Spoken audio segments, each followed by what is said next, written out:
of the things that surprised me when I started coming to Orthodox worship is that it's not led by the clergy to the same extent I was used to in Western Christian churches.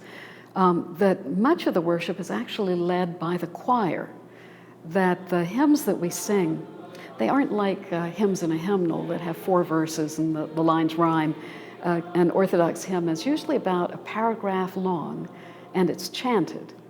And those are the prayers that we're saying. The prayers are all hymns, and all the hymns are all prayers. And because we're singing them, we're led by the choir, and we follow the melodies that the choir is using. So you'll usually see in an Orthodox church, there will be a choir area where the choir can stand, and music stands, and another stand for the choir director who's facing them. Often, most likely, there won't be an organ. Our singing in church is almost always a cappella. If there is an organ, it's just used in a very simple way to underline the melody. An Orthodox church, then, definitely needs to have a choir director, but it might not need an organist, might not have an organ at all.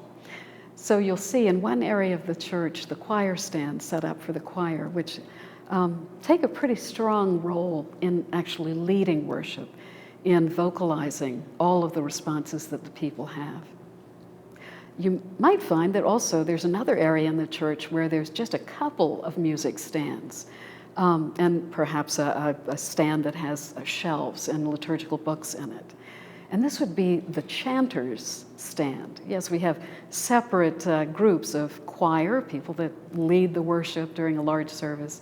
But for some of the smaller services where the hymns that are being sung are specifically those for that day, where the people worshiping might not know these songs by heart, might not be familiar with them, there would be several people, chanters, who have trained themselves to sing in the appropriate tone, the melody, the hymns that are appointed to that day.